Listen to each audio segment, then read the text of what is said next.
بسم اللہ الرحمن الرحیم۔ کبھی کبھی کچھ لوگ دنیا میں ایسے آتے ہیں جو اپنی عمر سے نہیں اپنی معرفت سے پہچانے جاتے ہیں۔ آج میں آپ کو ایک ایسی جوان کی کہانی سنانے جا رہا ہوں جسے بچپن میں ہی چھوٹا عارف کہا جانے لگا تھا۔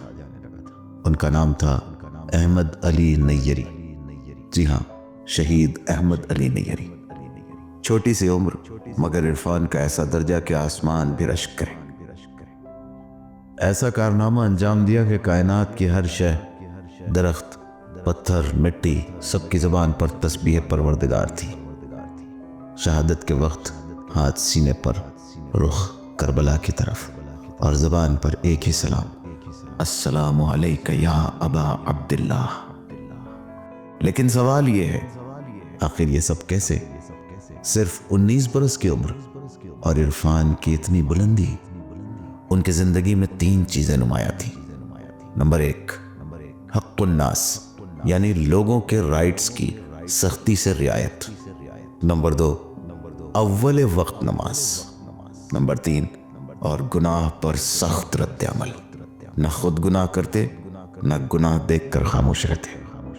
ان کے عرفان کا چرچا اس قدر تھا کہ آیت اللہ شناس جیسے عرفا بھی جب ان کی مجلس میں آتے تو سر جھکا لیتے۔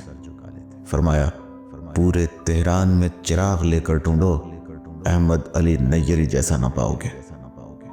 ایک رات ایک مسجد میں سحر کے وقت آیت اللہ شناس نے ایک جوان کو سجدے میں دیکھا، مگر وہ زمین پہ نہ تھا، فضا میں تھا، تسبیح میں مشغول۔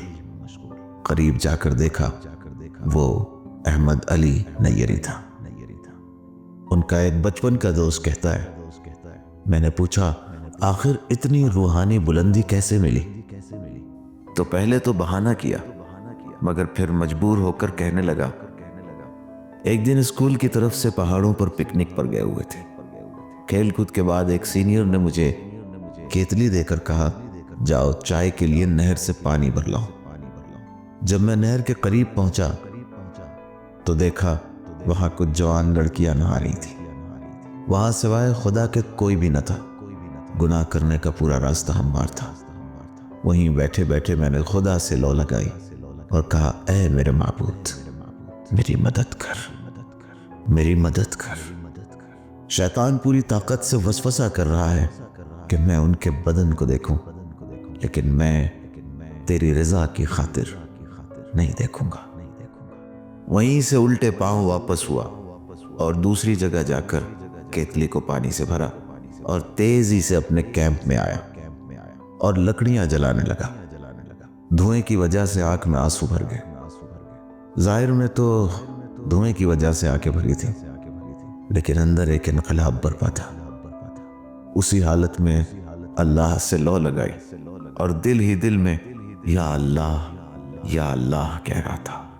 اور پھر میں نے محسوس کیا میرے ساتھ ساتھ کائنات کی ہر شے تسبیح پروردگار کر رہی تھی۔ یہ سن کر میرا بدن کانپنے لگا۔ میں جدھر بھی جاتا ساری چیزوں سے یہی آواز آتی۔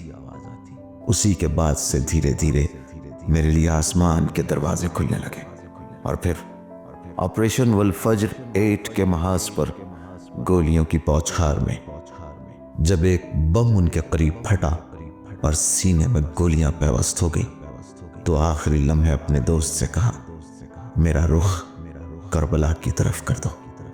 سہارا دے کر کھڑا کیا، چہرہ کربلا کی جانب کیا اور ادب سے ہاتھ سینے پر رکھ کر کہا، السلام علیک یا ابا عبداللہ، اور سر ایک طرف جھک گیا۔ ناظرین، یہ صرف احمد علی نیری کی ایک داستان نہیں، یہ پیغام ہے ہر اس دل کے لیے جو گناہ کے موقع پر خدا کو یاد کرے، جو اپنی جوانی کو پاک رکھے اور اللہ کی رضا کی خاطر اپنے نفس سے جنگ کرے، کیونکہ جو خدا کے لیے گناہ چھوڑ دیتا ہے، خدا اسے اپنا بنا لیتا ہے، اپنا۔ خدا ہم سب کو ایسی جوانی، ایسا عشق اور ایسا انجام نصیب کرے۔